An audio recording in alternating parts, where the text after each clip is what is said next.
Hello, good morning student. આજે આપણે વાત કરીશું લેક્ચર 15. તો લેક્ચર 15ની અંદર આપણો જે ટૉપિક છે એ ટૉપિક છે ઇલેક્ટ્રોનની રચના અને તત્વોના પ્રકાર. હવે આ જે ટૉપિક છે એ સ્પેશિયલી ફોર JEE અને નીટ માટે, બરાબર. તો ખાસ આપણે ધ્યાન રાખીશું આ ટૉપિક જે છે JEE અને નીટની અંદર આના ક્વેશ્ચન પૂછાય છે. આ જે ટૉપિક છે એ MCQ ટૉપિક છે. અહીંયા હવે એક વસ્તુ છે કે આવર્ત કોષ્ટક જે છે, બરાબર. તો આવર્ત કોષ્ટકની અંદર ઇલેક્ટ્રોનની રચના કયા પ્રકારની હશે? આવર્ત કોષ્ટકમાં ઇલેક્ટ્રોનની રચના કયા પ્રકારની હશે અને એની અંદર આવર્ત કોષ્ટકમાં જે વિભાગ છે એ વિભાગના પ્રકાર કઈ રીતે પાડવામાં આવે છે, બરાબર. તો અહીંયા આપણે સૌથી પહેલાં કોઈ એક એક્ઝામ્પલ લઈએ. દાખલા તરીકે આપણી પાસે હાઇડ્રોજન છે, બરાબર. તો અહીંયા હું તમને વાત કરું હાઇડ્રોજન જે છે એનો એટોમિક નંબર 1 છે અને એટોમિક માસ પણ 1 છે. હવે અહીંયા એટોમિક નંબર જે હશે એટલા એમાં ઇલેક્ટ્રોન હશે.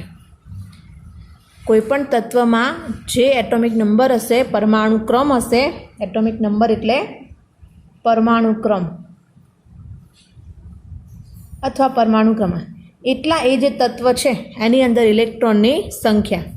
તો હવે હાઇડ્રોજન છે તો હાઇડ્રોજનમાં ઇલેક્ટ્રોનની સંખ્યા 1. તો આની ઇલેક્ટ્રોન રચના આપણે જોઈએ તો હાઇડ્રોજનની ઇલેક્ટ્રોન રચના શું થશે? 1s1, બરાબર. હવે હાઇડ્રોજન જે છે એ એક્સેપ્શનલ છે એટલે અપવાદ છે. હાઇડ્રોજન શું છે? એક્સેપ્શનલ. તો આની અંદર એવું કહેવા માગે છે કે ભાઈ હાઇડ્રોજનમાં S વિભાગની અંદર S જે કક્ષક છે એમાં એક ઇલેક્ટ્રોન છે, છતાં હાઇડ્રોજન જે છે એ S વિભાગમાં મૂકવામાં આવેલો નથી. હાઇડ્રોજન S વિભાગમાં નથી, બરાબર. એ કેમ એવું છે? તો એ જે છે એ એક્સેપ્શનલ કેસ છે. હાઇડ્રોજન જે છે એ જનરલી H+ સ્વરૂપે અસ્તિત્વ ધરાવે છે અથવા H- સ્વરૂપે અસ્તિત્વ ધરાવે અથવા તો એ H2 સ્વરૂપે અસ્તિત્વ ધરાવે. એટલે કે H+ કરે છે તો ઇલેક્ટ્રોન ગુમાવે છે ત્યારે એ ધાતુ તરીકે વર્તે. હાઇડ્રોજન જે છે એ ધાતુ તરીકે વર્તે છે. જ્યારે હાઇડ્રોજન જે છે H- બને છે તો કે આમાં એક ઇલેક્ટ્રોન આવે છે તો addition of electrons means non metal, એટલે એ અધાતુ તરીકે વર્તે, બરાબર. અને જ્યારે H2 હશે ત્યારે એ અણુ સ્વરૂપે વર્તે. શેના સ્વરૂપે વર્તે? અણુ સ્વરૂપે, બરાબર. તો હાઇડ્રોજનની 3 શક્યતાઓ છે.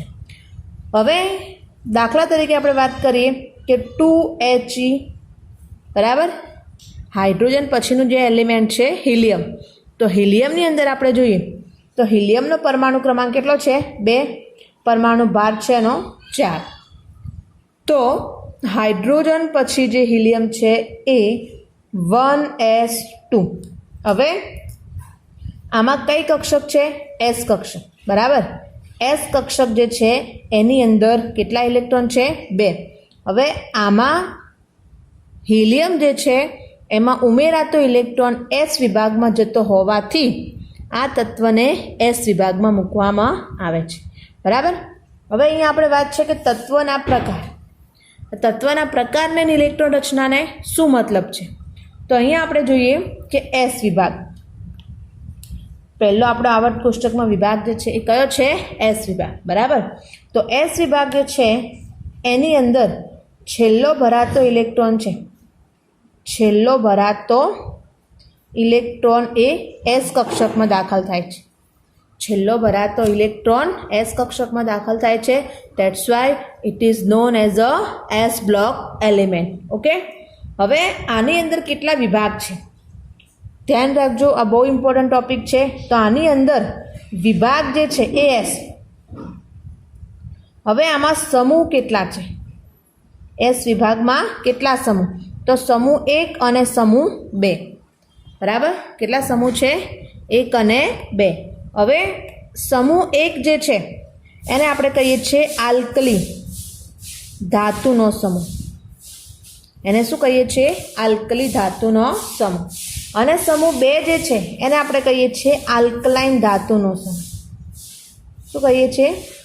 આલ્કલાઇન ધાતુઓનો સમૂહ. બરાબર. હવે આ જે છે એની સામાન્ય ઇલેક્ટ્રોન રચના શું થાય? તો સમૂહ 1 જે છે એની સામાન્ય ઇલેક્ટ્રોન રચના થશે NS1 અને સમૂહ 2 જે છે એની સામાન્ય ઇલેક્ટ્રોન રચના થશે NS2. તો NS2 સોરી. તો S વિભાગની સામાન્ય ઇલેક્ટ્રોન રચના NS1 અને NS2. બરાબર. ધારો કે અહીંયા હું પહેલું તત્વ લઉં છું પોટેશિયમ, સમૂહ 1નું. તો પોટેશિયમનો પરમાણુ ક્રમાંક 19. બરાબર. તો 18 આપણે શું લઈએ? આર્ગોન. અને અહીંયા આવશે 4s1. તો N જે છે આપણા કેસમાં N શું છે? ચલો ચેપ્ટર નંબર 2 યાદ કરો. N શું હતું? મુખ્ય ક્વોન્ટમ આંક. N છે તમારો મુખ્ય ક્વોન્ટમ આંક. એટલે કે તમે સમૂહમાં જેમ આગળ વધો છો એમ મુખ્ય ક્વોન્ટમ આંકનું મૂલ્ય બદલાશે. બરાબર. અને આવર્તમાં જેમ આગળ વધશો એમ મુખ્ય ક્વોન્ટમ આંકના મૂલ્યમાં નહિવત ફેરફાર થતો જોવા મળે છે. ઓકે. તો આ હતું S વિભાગ. હવે S વિભાગ જે છે એ ધાતુઓનો વિભાગ છે. ખાસ ધ્યાન રાખજો. અહીંયા S વિભાગ જે છે એ શું છે? ધાતુઓનો વિભાગ. એટલે કે S વિભાગમાં આપણે કોઈ પણ 2 તત્વ લઈએ. ધારો કે પહેલું તત્વ લઈએ સોડિયમ, પરમાણુ ક્રમાંક 11, અને એના પછીનું તત્વ લઈએ મેગ્નેશિયમ. બરાબર. તો આ સમૂહ 1નું તત્વ છે અને આ સમૂહ 2નું તત્વ છે. હવે હું જેની વાત કરવા જઈ રહી છું એ બરાબર સાંભળજો. ઓક્સિડેશન સ્ટેટ હું વાત કરું છું. ઓક્સિડેશન અવસ્થા. હવે ઓક્સિડેશન અવસ્થા શું છે? તો એકદમ સિમ્પલ આપણે સમજવાનું છે કે જે તત્વની બાહ્યતમ કક્ષામાં રહેલા ઇલેક્ટ્રોન દૂર થાય. હવે અહીંયા આપણને એક પ્રશ્ન થાય કે દૂર થાય મતલબ હાઉ મચ ઇલેક્ટ્રોન રિલીઝ. તો અહીંયા 1, 2 અને 3 ધ્યાન રાખજો.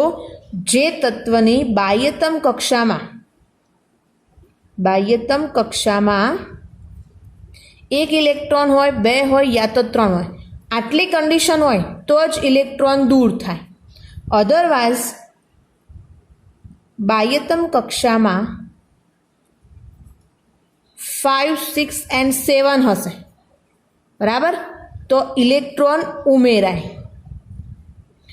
એટલે ઇલેક્ટ્રોન દૂર થાય એને આપણે શું કહીએ છીએ? ધાતુ. અને ઉમેરાય એને આપણે કહીએ છીએ અધાતુ. હવે આમાં 1, 2, 3 આવી ગયો નંબર. 5, 6, 7. તો કયો નંબર મિસિંગ છે? 4. બરાબર. તો જેની બાહ્યતમ કક્ષામાં 4 ઇલેક્ટ્રોન હોય તો તમને અહીંયા સ્વાભાવિક છે પ્રશ્ન થાય કે મિસ 4 ઇલેક્ટ્રોન છે તો દૂર થાય કે ઉમેરાય? કશું જ થશે નહીં. આમાં દૂર પણ નહીં થાય અને ઉમેરાશે પણ નહીં. જરૂર શું છે એના આધારે એનું બિહેવિયર થશે. તો આ જે છે એને આપણે શું કહીએ છીએ? અર્ધધાતુ. હવે જે ઇલેક્ટ્રોન છે એના સમૂહ છે. તો 4 ઇલેક્ટ્રોન મતલબ કયો સમૂહ હશે? સમૂહ 14. 5 ઇલેક્ટ્રોન એટલે સમૂહ 15, સમૂહ 16, સમૂહ 17. સમૂહ 18 જે છે એ નિષ્ક્રિય વાયુઓનો સમૂહ છે. આપણને ખબર છે સમૂહ 18 જે છે એ શું છે? નિષ્ક્રિય વાયુઓનો સમૂહ. નિષ્ક્રિય વાયુઓનો સમૂહ. એટલે કે 1, 2, 3 એ દૂર થઈ અને આના જેવું વર્તન પ્રાપ્ત થાય એવો પ્રયત્ન કરશે. સમજો. 1, 2, 3 ઇલેક્ટ્રોન જેની બાહ્યતમ કક્ષામાં છે એવા તત્વો શું કરશે કે સમૂહ 18 જેવું વર્તન થાય એટલે કે નિષ્ક્રિય વાયુ બને એનું જે તત્વ છે. દાખલા તરીકે સોડિયમ છે તો સોડિયમની ઇલેક્ટ્રોન રચના અહીંયા હું લખું છું. શું બનશે? 1s2, 2s2, 2p6, 3s1. 6 ને 2 8 ને 2 10 ને 1 11. હવે અહીંયા જો કેમેસ્ટ્રીની અંદર તમારે પકડ રાખવી હોય તો તો બેઝિક વસ્તુ તમને ખાસ ખબર હોવી જોઈએ. મેં તમને અગાઉના લેક્ચરમાં વાત કરેલી છે. બેઝિક વસ્તુ લાઈક ઇલેક્ટ્રોન રચના, પરમાણુ ક્રમાંક, પરમાણુ દળ, કેટલા ઇલેક્ટ્રોન ક્યારે દૂર થાય, કોને શું કહેવાય, એ બધી વસ્તુ આપણને ખબર હોવી જોઈએ. બરાબર. હવે અહીંયા તો 1s2 છે એટલે હિલિયમ, પણ 1s2 2s2 2p6 તો 6 ને 2 8 ને 2 10 10 ઇલેક્ટ્રોન હોય એટલે કે જેનો પરમાણુ ક્રમાંક 10 હોય એવું તત્વ કયું છે? તો ઇટ ઇઝ નિયોન. તો આના બદલે હું શું લખી શકું? અહીંયા નિયોન એવું લખી શકું. શું લખાશે અહીંયા? નિયોન. તો નિયોન 3s1. હવે જુઓ, આની બાહ્યતમ કક્ષા એટલે જે છેલ્લી, બાહ્યતમ એટલે બહારની છેલ્લી, તો આમાં છેલ્લી કક્ષામાં કેટલા ઇલેક્ટ્રોન છે? 1. હવે સોડિયમનું ગુણધર્મ શું છે? તો સોડિયમ જે છે એ સરળતાથી 1 ઇલેક્ટ્રોન ગુમાવે. સોડિયમ સરળતાથી 1 ઇલેક્ટ્રોન ગુમાવે તો સોડિયમ જે છે એ ઇલેક્ટ્રોન ગુમાવે તો શું બનશે? સોડિયમ +1 અને ઇલેક્ટ્રોન. તો હવે આની આ જે હતા આમાં 11 ઇલેક્ટ્રોન હતા, આમાં કેટલા થઈ ગયા? 10. તો 10 ઇલેક્ટ્રોન થઈ જાય તો કોના જેવું એનું વર્તન થશે? નિયોન. અને નિયોન કયા સમૂહમાં છે? 18મા સમૂહમાં. બરાબર. સમજણ પડી હું શું કહેવા માગું છું? તો આ પ્રમાણે આપણે ઇલેક્ટ્રોન રચના સમજી. એના પછી છે મેગ્નેશિયમ. તો મેગ્નેશિયમની અંદર ઇલેક્ટ્રોન રચના 12 છે. તો આના જેવું જ આમાં એક ઇલેક્ટ્રોન ભરાશે. 1s2 2s2 2p6 3s2. તો આના બરાબર શું થશે? નિયોન.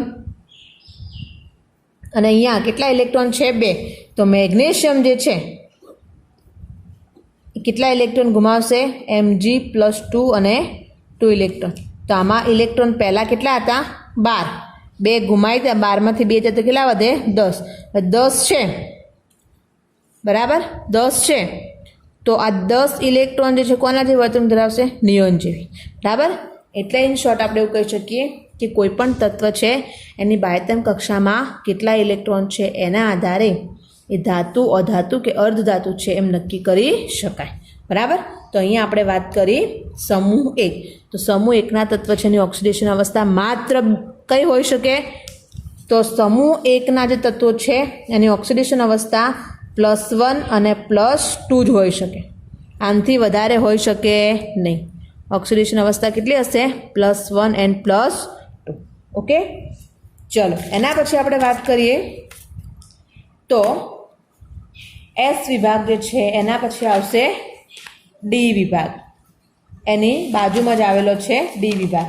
તો સિમિલર આપણે એના જેવું વિચારવાનું છે કે ડી વિભાગમાં પણ શું હશે?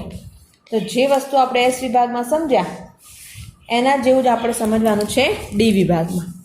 તો હવે અહીંયા આપણે સમજીએ ડી વિભાગ. બરાબર.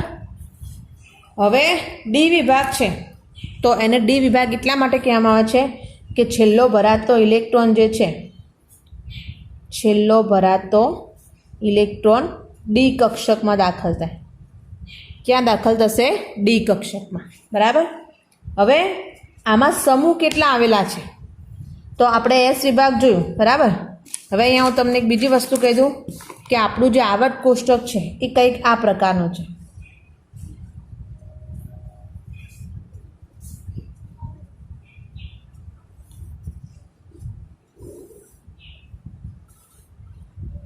અને નીચે. બરાબર. આમાં 2 શ્રેણી. તો હમણાં આપણે જે વાત કરી એ માત્ર શેની વાત હતી? એસ. અહીંયા હવે હું ક્યાં આવી? ડી વિભાગ. અહીંયા પી અને અહીંયા એફ. તો એસની આપણે ડિટેલ વાત કરી. હવે 1 2 પછી અહીંયા શું આવશે? 3. હવે 3થી માંડી અને અહીંયા આવશે 12. તો ડી વિભાગમાં કેટલા સમૂહ થયા? 3 થી 12. તો અહીંયા આપણે લખીએ કે ડી વિભાગ છે તેમાં સમૂહ કેટલા છે? 3 થી 12. બરાબર. હવે ડી વિભાગ જે છે એને બીજું સંક્રાંતિ તત્વનો વિભાગ કહેવામાં આવે છે. શું કહેવાય છે? સંક્રાંતિ તત્વનો વિભાગ. એ સંક્રાંતિ તત્વનો વિભાગ એટલા માટે કહેવાય છે કે આની અંદર તમને હું જનરલ એક્ઝામ્પલ આપું કે આવર્ત કોષ્ટકમાં આપણે જોઈશું તો અહીંયા જે એલિમેન્ટ હશે આ શ્રેણીમાં, બરાબર, તો તો અહીંયા એલિમેન્ટ જે હશે એ કયા નંબરથી હશે? તો 21 થી 30. તો અહીંયા હું તમને કહી દઉં કે ધારો કે 28 નંબર જે પરમાણુ ક્રમાંક 28 છે તત્વ છે નિકલ.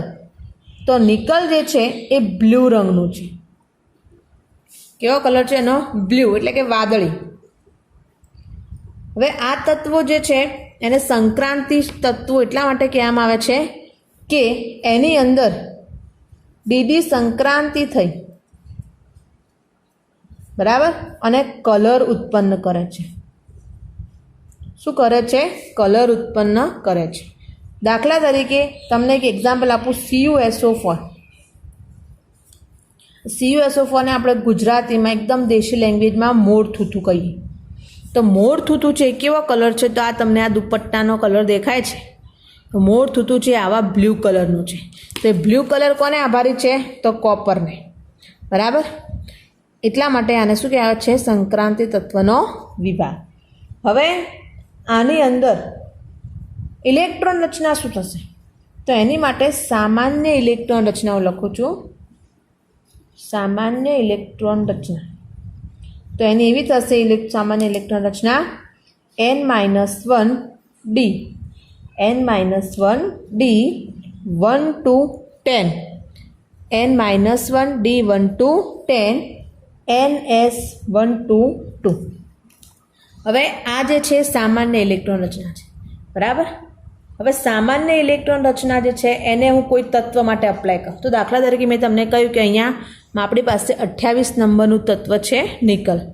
તો હવે અહીંયા મને ખબર છે કે ભાઈ 28 નંબરનું તત્વ નિકલ છે. તો નિકલમાં કેટલા ઇલેક્ટ્રોન હશે? તો 28. તો હવે આપણે 28 ઇલેક્ટ્રોન માટે પહેલાં આવર્ત કોષ્ટકમાં વિચારવાનું, બરાબર. તો અહીંયા હું પહેલાં લખીશ આર્ગોન. એટલે આર્ગોન એટલે કેટલા ઇલેક્ટ્રોન આવી ગયા? 18, બરાબર. Argon 3d4s. હવે આપણે પરમાણુના બંધારણમાં ભણેલા કે ઇલેક્ટ્રોન જે છે એ પહેલાં નીચી ઉર્જા શક્તિ સ્તરમાં જશે અને પછી ભરાઈ રહેશે, પછી ઊંચી ઉર્જા શક્તિ સ્તરમાં જશે. તો નિકલની અંદર આ બંનેમાંથી ઓછી શક્તિ 4sની છે. તો નિકલમાં અહીંયા 2 ઇલેક્ટ્રોન આવશે, 4sમાં વધારેમાં વધારે 2 સમાઈ શકે, ઓછામાં ઓછા 1. તો અહીંયા 28 હતા તો 18 ને 2 20, 20 બાકી કેટલા વધ્યા? 8. તો એ આવશે ડી કક્ષકમાં. હવે અહીંયા આની સાથે મેચ કરો. તો હવે આની અંદર n શું છે? આમાં nનો મતલબ શું છે? તો n બરાબર બાહ્યતમ કક્ષા, બાહ્યતમ કક્ષા. તો હવે આ જે મેં ઇલેક્ટ્રોન રચના લખી એમાં બાહ્યતમ કક્ષા કઈ? વિડીયો પોઝ કરીને આન્સર આપો. આમાં બાહ્યતમ કક્ષા કઈ? સૌથી લાસ્ટ એ બાહ્યતમ કક્ષા. તો બાહ્યતમ કક્ષા યાની કે 4s. એટલે કે nનું મૂલ્ય શું થાય? તો nનું મૂલ્ય આમની અંદર શું થશે? તો આ 4. nનું મૂલ્ય શું થશે? n = 4. હવે આમાં તમે મૂકશો કે 4 - 1 એટલે 3. 3d એમાં ઇલેક્ટ્રોન કેટલા હોઈ શકે? 1 થી 10. અને 4s 1 કે 2. સમજણ પડી? તો આ એની સામાન્ય ઇલેક્ટ્રોન રચના છે. આ જે સામાન્ય ઇલેક્ટ્રોન રચના છે એ તમને MCQમાં પૂછી શકાય, બરાબર. હવે આપણે વાત કરીએ આના ઓક્સિડેશન આંકની. તો ઓક્સિડેશન આંકની આપણે વાત કરીશું. તો ડી વિભાગની અંદર જે તત્વ છે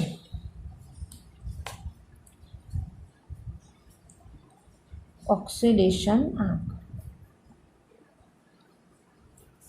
તો ડી વિભાગમાં જે તત્વો છે એના ઓક્સિડેશન આંક સૌથી વધારે છે, બરાબર.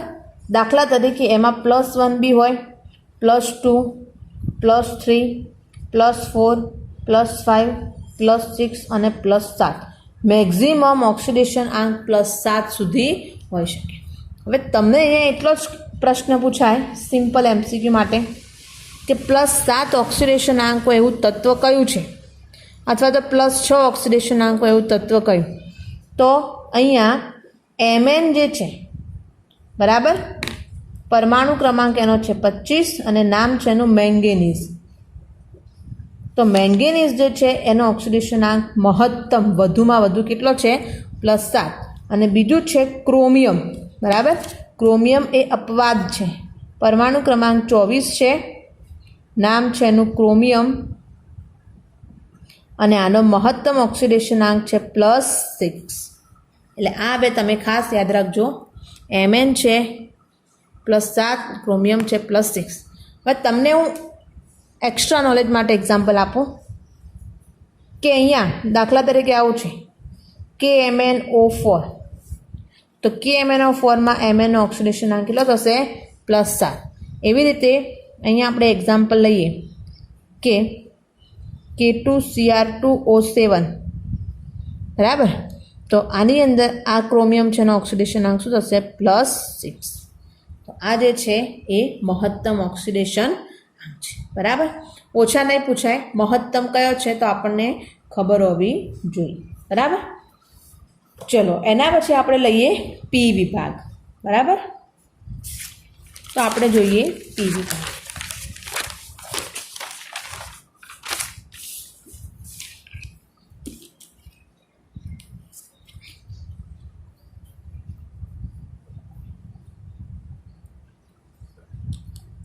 લખાણ તમારે મેં જો સમજાવું છું એ પ્રમાણે તમારે સમજીને સેલ્ફ લખવાનું છે. આમાં થિયરી નથી, એટલા માટે હું તમને રેડીમેડ નહીં આપું. MCQ છે એટલે તમારે આ પ્રમાણે સમજી અને તમે શું સમજ્યા એ પ્રમાણે તમારી બુકમાં લખવાનું, બરાબર. આમાં તમે કેટલું લખો છો, કેટલું સમજો છો એના ઉપયોગથી તમને MCQ સોલ્વ કરતા આવડશે, બરાબર. અને તમારે MCQ આના રિલેટેડ સોલ્વ કરવાના. ઓકે, ચલો પી બ્લોક. તો અહીંયા પહેલું શું લખાશે? છેલ્લો ભરાતો ઇલેક્ટ્રોન પી કક્ષકમાં દાખલ થાય. ચલો હવે આપણે અહીંયા આવીએ પી કક્ષક, પી બ્લોકમાં. તો પી બ્લોક જે છે અહીંયા, બરાબર. તો 12 પછી શું આવશે? 13. 13થી માંડીને 18. તો આમાં કેટલા સમૂહ હશે? 13 થી 18. હા, એવું પૂછે કેટલાથી કેટલા? તો 13 થી 18. પણ સમૂહ કેટલા? તો તમારે ગણવાના કે 13, 14, 15, 16, 17, 18. કેટલા સમૂહ થયા? 6, બરાબર.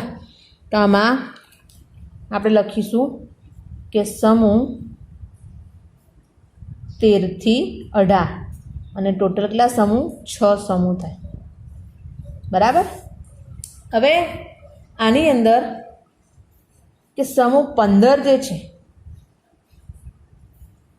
સમૂહ 16, 17, 18, બરાબર. સમૂહ 15 જે છે એને આપણે કહીએ છીએ પેનિકોજન. પેનિકોજન. આ પેનિકોજનનો મતલબ શું થાય? તો પેનિકોજન જે છે એનો ગ્રીક ભાષામાં મતલબ થાય છે ઝેરી. શું થશે? ઝેરી. આ સમૂહની અંદર જે તત્વો છે, બરાબર, like night, ammonia, PH4, PH3. આમાં કયા તત્વો છે? તો નાના, પાગલ, ઐશ્વર્યા, સબસે, બિંદાસ. મેં તમને યાદ રાખતા શીખવાડ્યું છે. નાના, પાગલ, ઐશ્વર્યા, સબસે, બિંદાસ. તો આ જે બધા તત્વો છે એ કેવા છે?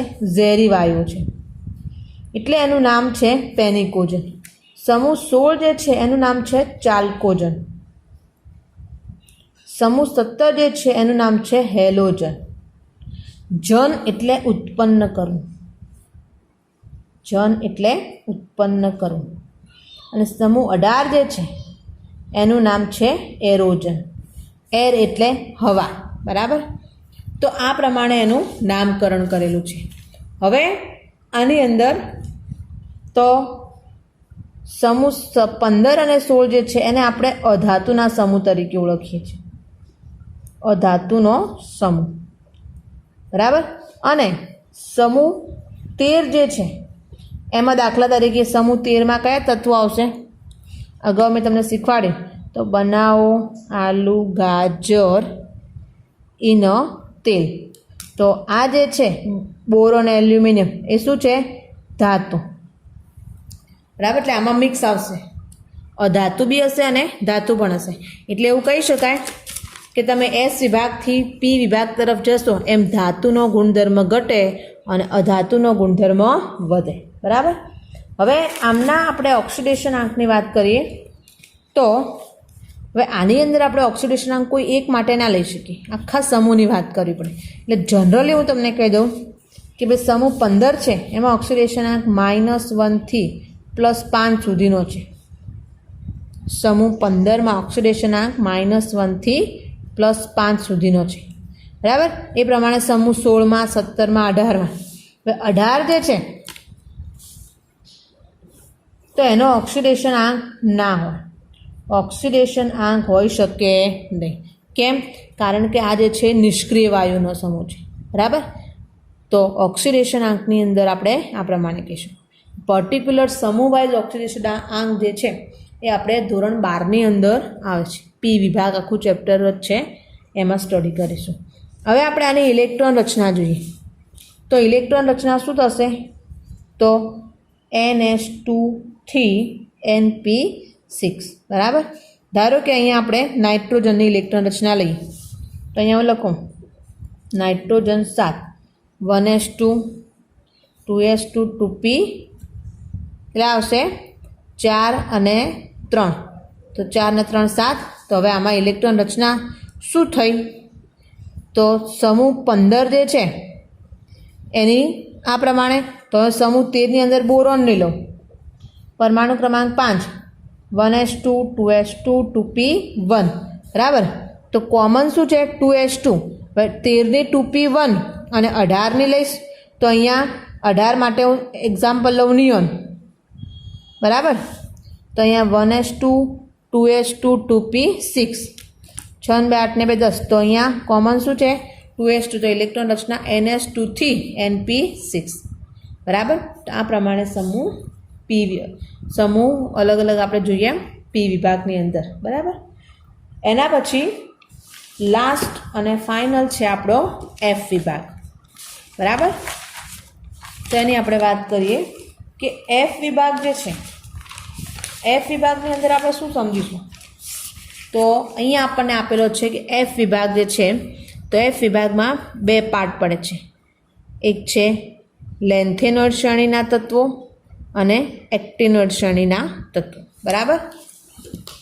આ પણ આપણે ડી અને એફ બ્લોક બી આપણે ધોરણ 12માં આવશે ભણવાનું. અહીંયા આપણે આપીએ એફ વિભાગ. તો પહેલું છેલ્લો ભરાતો ઇલેક્ટ્રોન એફ કક્ષકમાં દાખલ થશે.